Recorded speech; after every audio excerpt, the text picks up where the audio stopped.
Welcome back, and thank you for tuning in to the Fierce Factor podcast. I'm your host, Kaylee Lindholm, and you are tuning into a very special Fierce Factor Encore episode. I've pulled out a few of my very favorite interviews with fierce women in aesthetics who create, inspire, and disrupt the status quo. I hope you enjoy this powerful discussion as much as I did. Without further ado, here's your power-packed episode spotlighting fierce women in aesthetics. Hi there, welcome to the Fierce Factor podcast. I'm your host, Kaylee Lindholm. And I think it's time for us women to shift the conversation in business and step into our feminine leadership to do the most iconic work the aesthetic industry has ever seen. Each week, I'll be bringing a powerful dose of strategy, sarcasm, solutions, and sass that will rev up your creativity and ignite your brilliance as you link arms with me along our shared path of personal and professional growth in 20 minutes or less. Let's go. I am so honored to share my special interview with the one and only gorgeous and talented nurse practitioner, Robertson. She is a leading expert in clinical aesthetics, the owner of Skin Perfect Medical in Brea, California.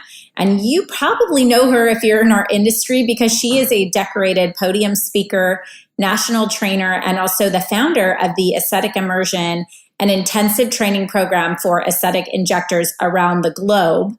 But equally impressive as her CV is her can-do attitude and complete zest for life.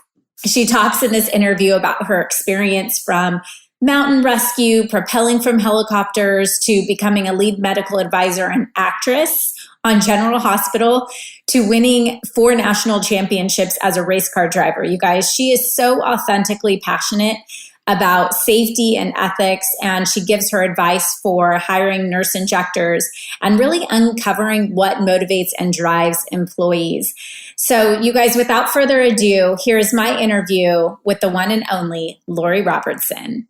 Well, hello, Lori. Welcome. I am so excited to have you here. And we just chatted a little bit about our experience on Zoom. We're becoming professional Zoomers here in this COVID-19 pandemic era. Yes, we did. We're getting used to Zoom really quickly. Yes, we are. And I'm so thankful because I know that you're being pulled in 100 different directions, not only creating webinars as an instructor and an educational guide through your aesthetic immersion courses, but also as a leader in our industry, as an expert injector with other manufacturers, and then also as a student and always somebody who's always looking to learn and grow and innovate yourself. So I'm sure you've been glued to your computer. So I feel especially honored to have the chance to interview you today. And thank you for being here. Oh, thank you, Kaylee. I highly respect you as an educator and sharing what you know business-wise in this industry. I learned from you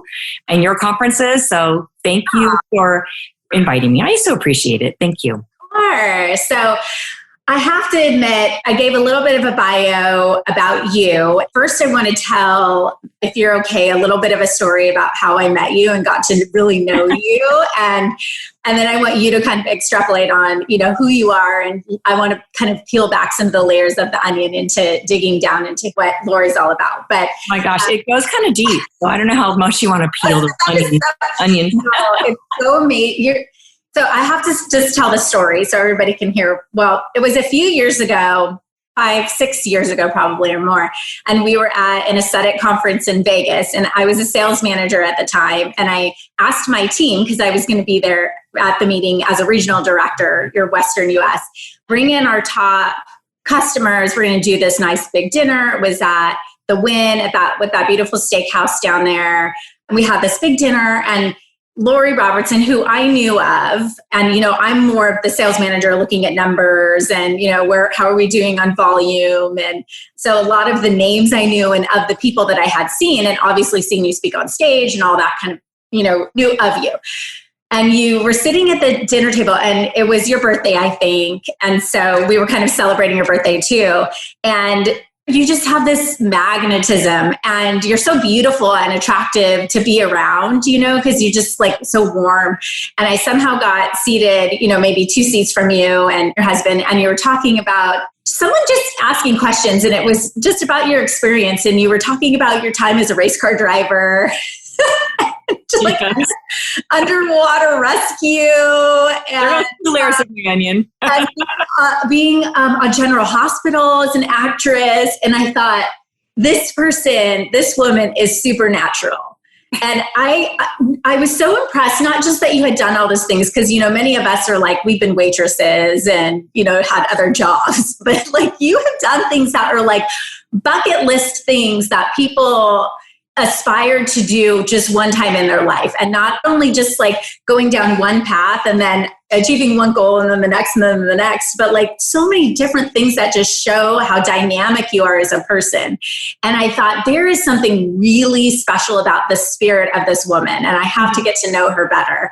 And then of course, you have just a reputation of absolute gold in our industry, not just a provider, but as a human being. And I've seen that firsthand as you came and were so gracious to support and speak at my PopCon conference, our first business accelerator course this year. And we've gotten to know each other a little better through that. So I hear all these stories in Vegas, and I want you to tell though really about all of this, because I want to like get behind like this super woman. Tell our listeners, if you don't mind, a little bit about some of those like big things and about you, and like, how did you go through those different phases of your life and bring you to who you are today? I tell my daughter this. I spoke at her sorority once because she was talking about my mom rocks, blah, blah, blah. And I said, it's not that I'm special than anybody else. I just have had opportunities come into my life. And you have a choice when opportunities come into your life to say, no, I don't want to do that. I might fail. I don't want to do that. Or you go, what the heck? Let me try it. So I think I've done what I've done because I've gone, well, you know what? It's an opportunity. It sounds interesting. Could be scary, not scary, whatever. I'm going to give it a go, because if you don't get it, where are you? You're back where you were anyway, and you haven't lost anything, right? If you end up doing, some things, you might succeed, and then you have this life experience. You're like, wow, that's so cool. That's so cool that I did that. It started back, what did I do first? Sheriff's Department. So back in the 80s, 83 or so, my brother and I were chatting. I was an ICU nurse and he was an ER nurse at the time. And he said, hey, sis, what do you think about going through the Sheriff's Academy? And I'm like, sure. Like that. Because we were talking about mountain rescue. We're like, it'd be kind of fun to work in the helicopters and do stuff like that. So we kind of started researching it and found out that as nurses, we could go through the LA County Sheriff's Department, a specialist academy, and we could go on as a specialist. So we'd skip the jails. And we could go on as a specialist onto certain details. And he and I both wanted to do mountain rescue because we could take our nursing experience and our medical knowledge on the hillside. So we ended up going through the Sheriff's Academy together in LA County. We both went on to the same mountain rescue team at the same time. And I did the mountain rescue for about 3 years. So did a lot of rappelling from helicopters, rappelling down mountainsides. It was an eye-opener to me because I was very used to working in an ICU. I get the patients when they're bundled up, they've had surgery, they come up to me, they got their IVs or they're unconscious, whatever it is, and I'm taking care of them, right? So that's where I came from. Seeing people, it was like PTSD. I would come up on a car over a cliff, or I'd rappel down and find the body of this beautiful 18-year-old that was thrown out of the car when it rolled down the hill, and be standing there going, oh my God, she was alive an hour ago and healthy. And I was so used to dealing with sick people or surgicals, severe surgeries, just critical things, that it made trauma such a reality for me. Right. I would come up and on a body that was dumped over a cliff, and I'd have to go get the body, and it had a gunshot in the back of its head, and the person's hands were duct tied together, and it was a murder scene. And so they would always send me down with the coroner because the body's usually smelled after a week. So, of course, Lori, the nurse, had to go rappel down with the coroner to go get these bodies. And I don't listen to the news the same anymore. It makes the news real for me. We are so desensitized that this person was killed, 2 people were shot, these cars hit and a family of 4 was killed. And you're like, yeah, you hear it. You're making dinner and you hear it and you go on. But when you are standing there over this healthy 18-year-old that just died being thrown out of a car because she didn't have her seatbelt on, or this 22-year-old with a bullet in the back of his head because a drug deal went wrong, and you're like, who could do this to somebody? Who could do this to somebody? It makes news real. And I still can picture those in my mind. I can picture all of this in my mind. So that was a real learning experience as far as a first responder. I now have all of the empathy in the world for our police and our paramedics who are first responders on a scene. I just got a glimpse through the few years that I did that. But these people that do this day in, day out, I have all the respect in the world for them because I know that it affects you as a person, and you try to build a wall up, and it's hard sometimes. I have a girlfriend who went through the police academy. It's a lot of work. It's very hard work. Yeah. She was a cheerleader. She's a tiny little itty bitty thing. And she passed and got through, and, was one of her first days like on her real job. And she had to go be exposed to a dead body.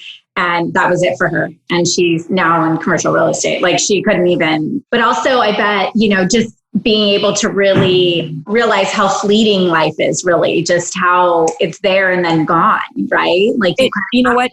It does. And there's this poem that I absolutely love. It's called The Dash. And I talked about this at my dad's funeral services and my best friend's mom's funeral services. And what it basically boils down to is, on our gravestone, there's a date of our birth and a date of our death. And in between that is a dash. And the only thing that means anything is that dash. That is our legacy. That's our legacy. So whatever we do in the lives that we touch in that dash, I have chills. That means everything. So, it's short. We never know what's going to happen to us. We never know. So we need to have our ducks in a row and be right with our Creator, because we never know. We could walk outside and a rock could fall on our head. I don't know, So it's so important that we cherish each day. It really is. And me, seeing these things firsthand, it just makes things. It certainly sheds a different perspective on all of us who feel uncertain about, gosh, like what's going to happen to our businesses, or what's going to happen with this pandemic and our livelihood, or like, when am I going to get to go and eat out at my favorite restaurant? It's like, one thing that I learned in grad school was, it was a stress management class. It's one of those upper division throwaway classes. You're like, what should I take? I'll take stress management. It's one of the best classes I ever took. And it was a joke for me. But there were so many things I learned in that class. And one of them was, you can't worry about things you can't change. It's wasted energy. So if I worry about, oh my God, is my business going to flounder? Am I going to survive? Am I going to get sick? I can't change those things. I can't. So it's so much wasted energy and anxiety over the unknown or things that I can't change. Worry about stuff you can change. Do something about something you can change. But you can't worry about things that are out of your control, that are totally out of your control. You can't control other people. You can't control what other people do. You can control yourself. Right. So, it put things in perspective, and it helps me, release a lot of anxiety. People that have anxiety, they don't have the ability to kind of relinquish that worry about things that they worry about, things they can't control. So how did you go from then you're doing mountain rescue, and were you turned off by that, or, how did things kind of lead from there? And I want to hear about too, becoming an actress in general. Okay. So that's next. The actress is next. So one of my friends who I went to college with at Pepperdine called me and said, "Hey, Lori, MGM is looking for a nurse to play a role on a new TV show." I said, "Oh, no, are you kidding me? No, I'm not an actress," because I'm not an actress. And I ended up, she talked me into it. I went, and she was with an agency that put people on camera. So I went and interviewed, and I auditioned, and they called me back for a second audition. Then I got the role. So really, it was more real life. And that show lasted one season, and then it closed down. But the director who directed that show also directed part-time at General Hospital. He said, "Hey, Lori, come over to General Hospital. We can put you on the show at General Hospital." I'm like, "Oh, cool, great. I'm already union. It's great." So I went over there, and this is probably in 89, maybe 1989. And I had already watched General Hospital in Pepperdine because a baseball team got me hooked on it. every day, like they would stop playing baseball and watch General Hospital. The whole base, these are guys. Yeah. So I already knew the history of the show. So I knew the actors and actresses. I knew who were doctors and nurses. It was great. So I interviewed, and the executive producer at the time said, you know what? We're looking at your medical information here, being an ICU nurse, and we're looking at this, and you know what? We really could use a new medical consultant. And I said, you know what, I didn't even know you had a medical consultant. And they said, no, but we could put you on camera too as an extra or whatever. But if we put you on as a regular actor or actress, we could just kill you off. And I'm like, oh, no, I don't want to be killed off. I'm all good. I can help you do this right. So I ended up coming on board as their medical advisor. And I learned very quickly everything wasn't my call. I could tell them what was real, but everybody there, the writers and the directors, had this little license in their back pocket, creative license. They kind of would overstep me sometimes. You know, somebody break their neck, they're paralyzed, and the next day they could walk again. So there were a lot of times when I said, just take my name off the credits. I don't, So I finally would say if they just had to have something that was way out in left field, because I feel very responsible for making sure things are as correct as I can get them. No matter what, it's a soap opera. And I would just say, okay, if you want a drug that's going to cure people, make it an M92, whatever. A drug that is no drug, it's nothing, it's fake. We're just fake the whole thing, and I'm okay with that. So we did that with some storylines, but other storylines, we did the HIV storyline, we did a heart transplant, pediatric heart transplant storyline, breast cancer storyline, things that I was very proud of that got a lot of good, valid information out to people. So I would get all the scripts every week. I would read them. I would rewrite the medical dialogue. I would talk to the writers about long-term and short-term storyline goals, give them ideas. They're like, hey, we need somebody we had a new show coming out, Port Charles, which is a spinoff of General Hospital. Mm-hmm. And they said, we need someone to have an injury. They're going to be an area like a abandoned shed kind of place. We need someone to have an injury where we think they're going to die and there's no medical supplies, but somebody can save their life and then they're going to live. I'm like, oh my gosh, so I was, okay, we'll take a hammer, hit her in the head, take a drill out the epidural hematoma, she'll live. So I felt like MacGyver of medicine. So we did reverse engineering, basically. Yeah. So it's like, okay, what tools do I have? And what can we do in the situation we're in? Oh my goodness. They had me do a lot of that stuff for long-term storyline development. And then the scenes that I was going to be there, or the medical scenes, I would order all of the props, make sure they had the IVs and the tubings and the ventilators and things like that. And then I would be on the set when we taped those scenes. And keep in mind, a soap opera, we tape 80 to 90 pages of dialogue a day. 80 to 90. These actors and actresses are the hardest working actors and actresses I've ever seen in my life. They have to memorize so much dialogue.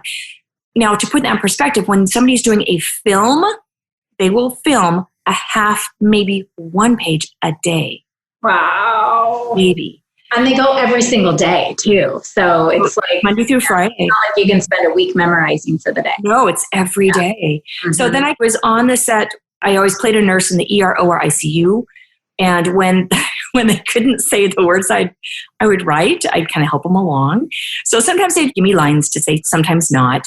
And sometimes I would just say stuff because we would be doing CPR and they're like, okay, let's defibrillate at 250 watt seconds, doctor. Oh, yes. Let's defibrillate at 250 watt seconds. So they would forget the dialogue sometimes because it's not their shtick.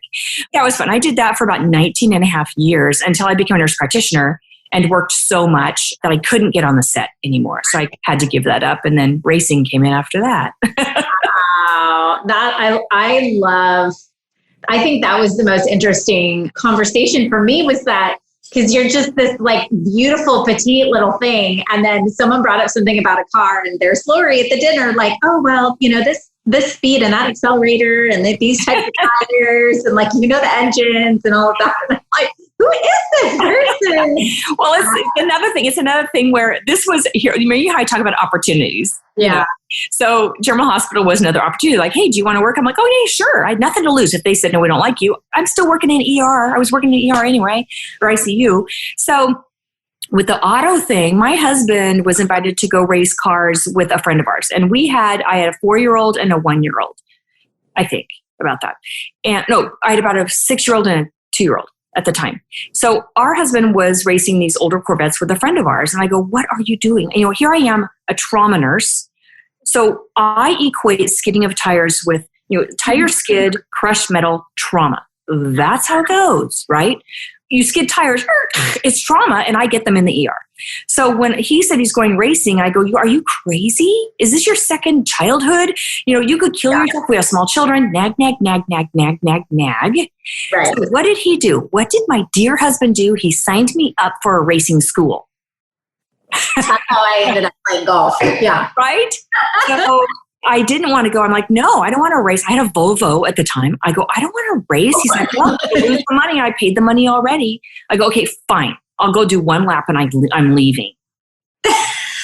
So after about 20 laps with smoke coming out of the front wheel wells of my car, I said, okay, honey, you try to beat my time. And if you don't beat it, you owe me a lobster dinner, because I was hooked. And he didn't beat my time. So from then on, whenever I beat him, he had to buy me a lobster dinner. So we went and bought a Corvette after that and raced Corvettes for probably 10 years. And I won 4 national championships in Corvettes in the following 10 years. It just kind of clicked with me and I really enjoyed it. And I found that it was a positive stressor.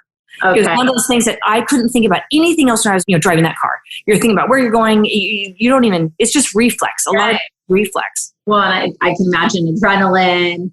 And now you have a positive frame of reference for cars versus, racing versus like that belief that you're going to end up being. Yeah, because I realized that if you learn certain ways to drive, you can get into a slide and get yourself out of it very easily without overcorrecting. Mm-hmm. And most accidents happen when people overcorrect and they get into a fishtail and they overcorrect and then they lose control. So it taught me how to feel a car. In fact, it has probably saved my life at least 2 times on the freeway, when things have been in my lane and I just went around them like they were a cone and didn't think twice about it. Or if I would have hit it, probably would have really hurt me or hurt the people that were in my car. So it's changed all of my reflexes with driving. Right. Wow. Yeah. So then race car driver. Okay. So now you're on stage in front of thousands of people at aesthetic conferences teaching how to be nurse instructors. I just call it Cinderella. It's the Cinderella effect. I don't know. Yeah. Tell me a little bit about your transition into aesthetics. Gosh, I got my master's in nursing in 2004, worked in family practice for a few years, and then went with a friend to go get buddy Botox. And it was from Dr. Kwok, who's actually my partner now. Yeah. Uh-huh. So that was the first time I had gotten buddy Botox. I looked around. I'd worked in family practice, okay? So I had a few years of not having a lot of time with my patients, having to get them in, get them out. You're at the beck and call of the HMOs. I would want an MRI of a patient and I'd have to submit it to, I call it the committee of high school seniors to make a decision if my patient gets an MRI or not. Drove me nuts. Mm-hmm. So I wasn't sick of it. I loved it, but that was a frustrating component of family practice. So when I sat there in the office, in the aesthetic office, and I looked around and I said, wow, there's nice music. It's calm. There's plenty of time to chat with patients. This is nice. This is nice. So I started on my own going to some lectures, some laser lectures and some aesthetic lectures, just to kind of see what it was all about. And I thought, wow, this is kind of cool. I think I might like this. So I went back to him and said, you know what? I want to do aesthetics. Do you hire? And he said, yeah. He goes, yeah, we'll hire you. I said, really? So they trained me. I went to the Whittier Clinic, and the PA there was pregnant. So she had to go on maternity leave. She trained me, but I only had 3 months of 2 days a week, because I was still working family practice, to learn aesthetics. And then she went out on a pregnancy issue. So I was kind of stuck all by myself with 2 days a week of 3 months of training doing lasers and injectables. So I hit the books. I went to conferences. I did everything I could to learn everything I could so I could be safe. Right. And I've just done that ever since. It's become, I think I found my passion, my medical passion. I didn't know I didn't have it before, but I really enjoy what I do. I love what I do.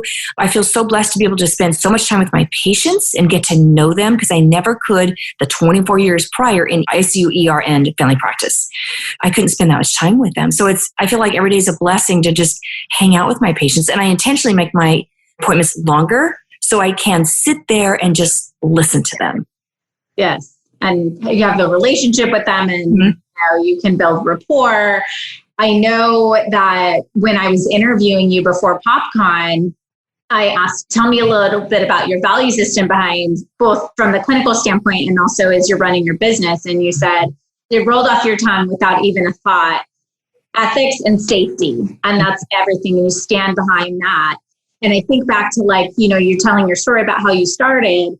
And I work with clients who I hear literally daily, Lori, they have apprehension about bringing a lot of times their physicians who are not sure how to hire a nurse injector because they don't know whether they have the right training or skill sets because the barrier to entry seems awfully low. I mean, from, you know, peripheral standpoint, like to become a nurse injector.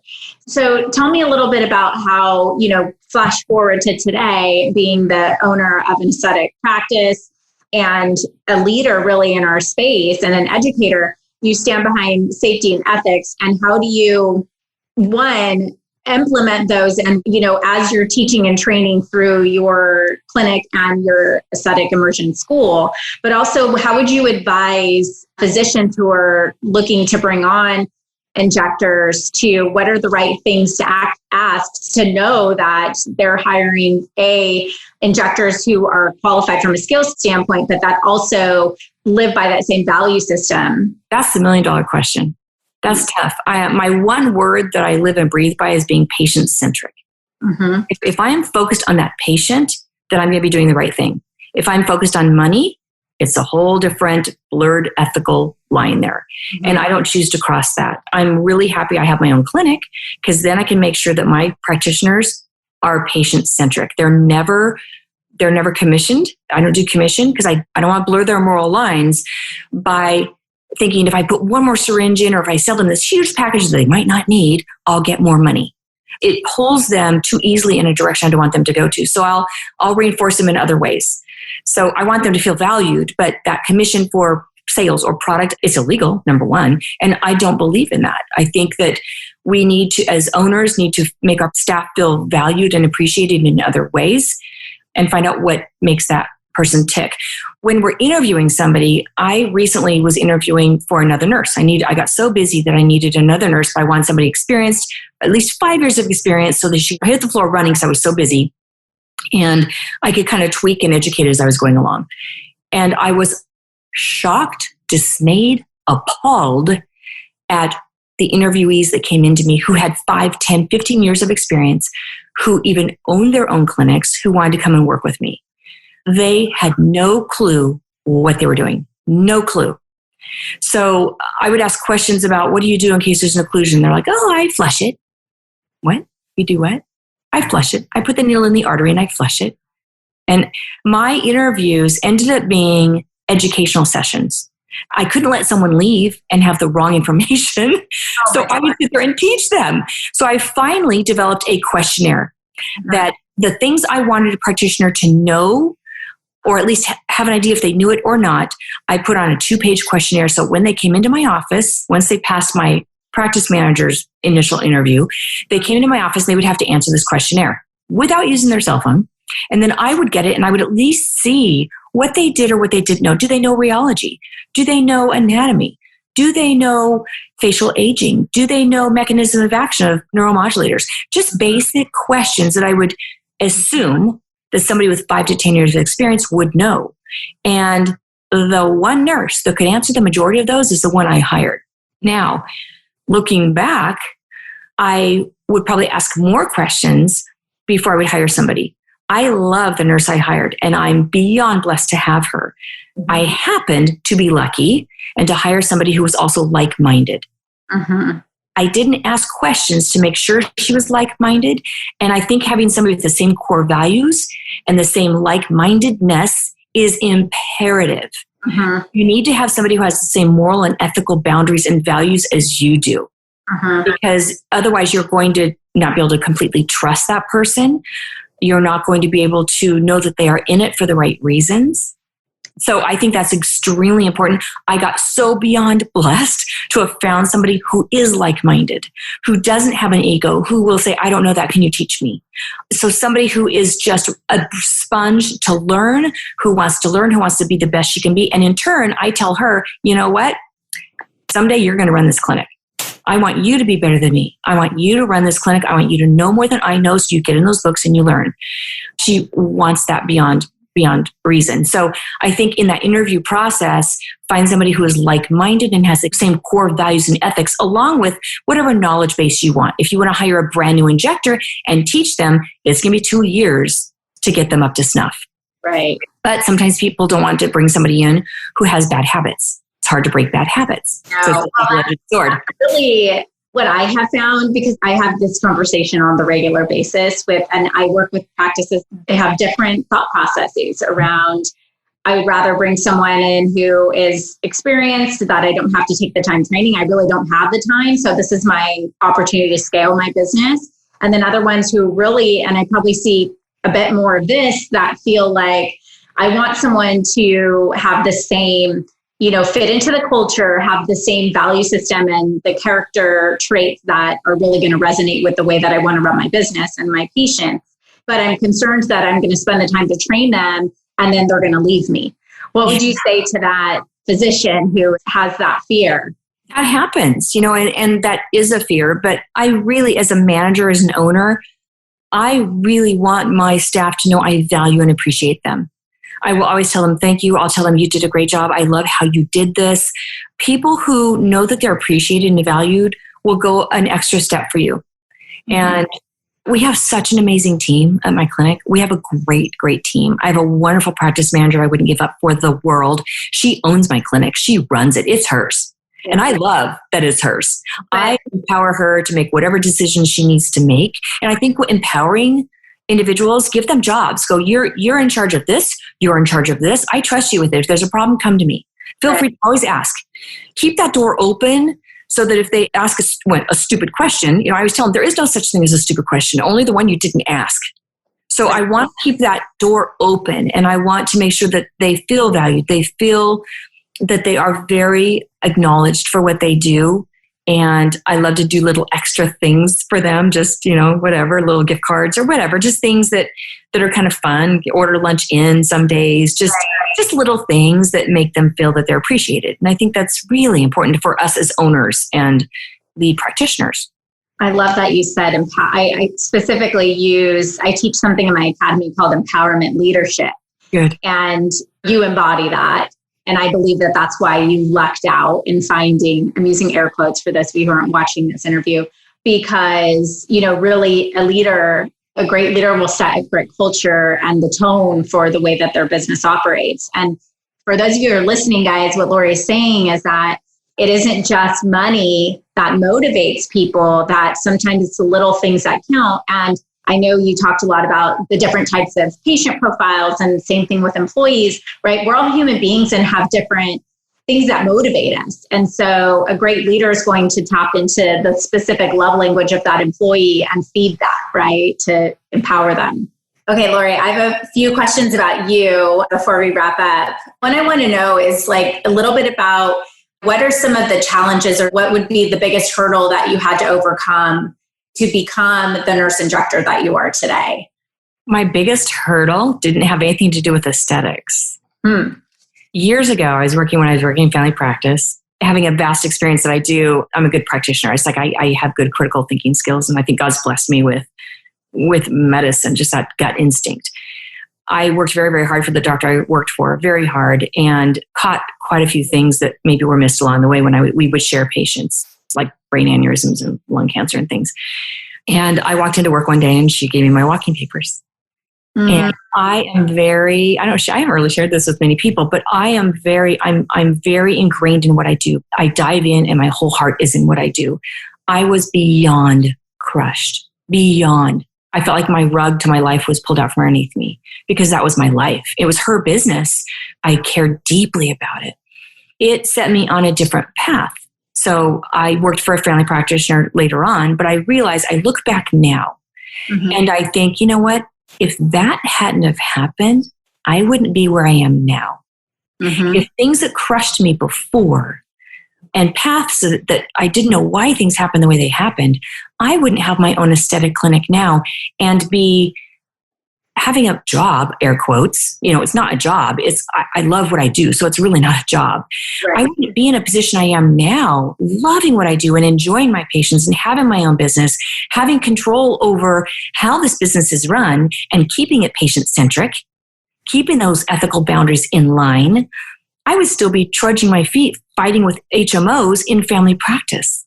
So she did me a favor, even though I was crushed. So I always say, God, you never know what God has planned for you. Right. And things that seem horrible, sometimes it comes out on a different end, and you learn that, you use that as a learning experience.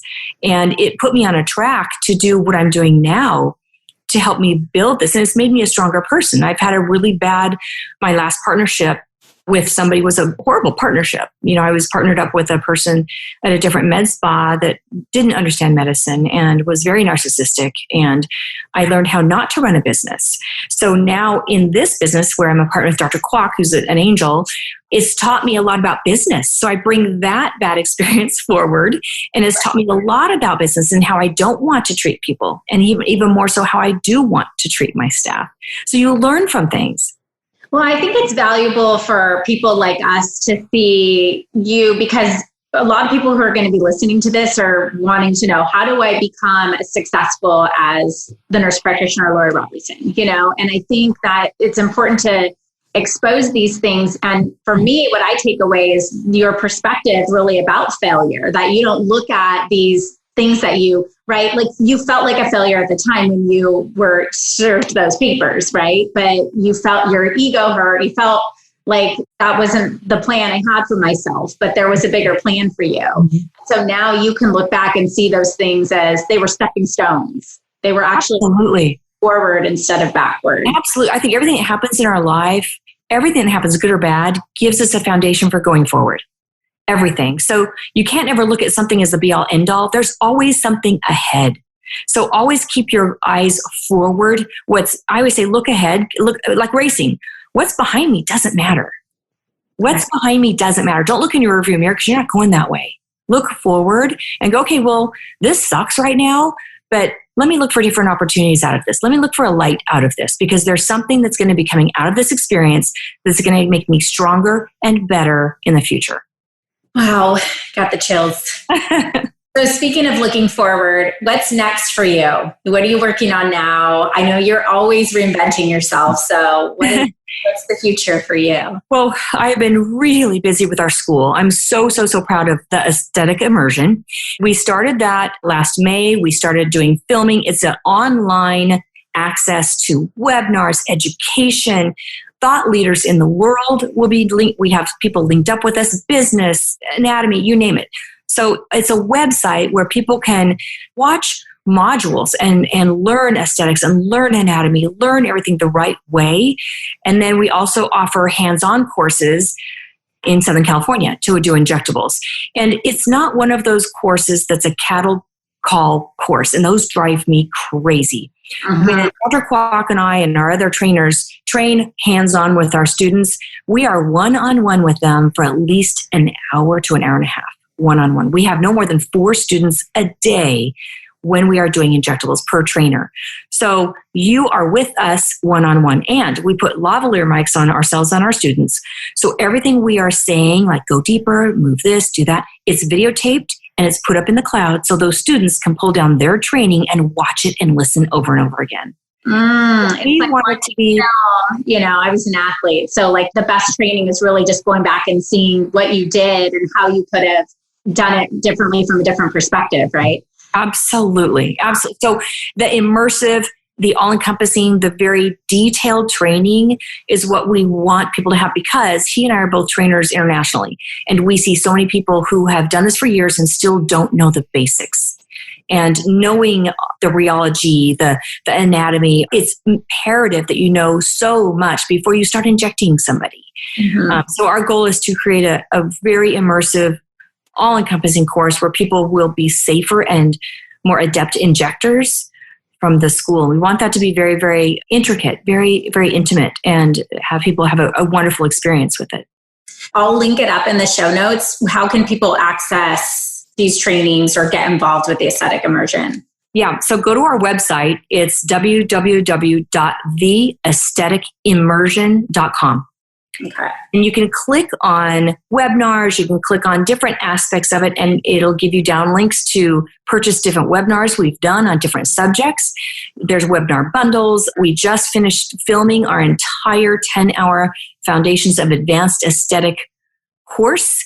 That's going to be all online. So you don't have to come to California to do it anymore. It's going to be all online. And once you complete all the modules and take all the tests in that course, then we allow you to come and do the hands-on in California. That's amazing. Thank you. Yes. I mean, our industry needs this for sure. I think so too. Lori, I have one last question for you. My hallmark question for my guest.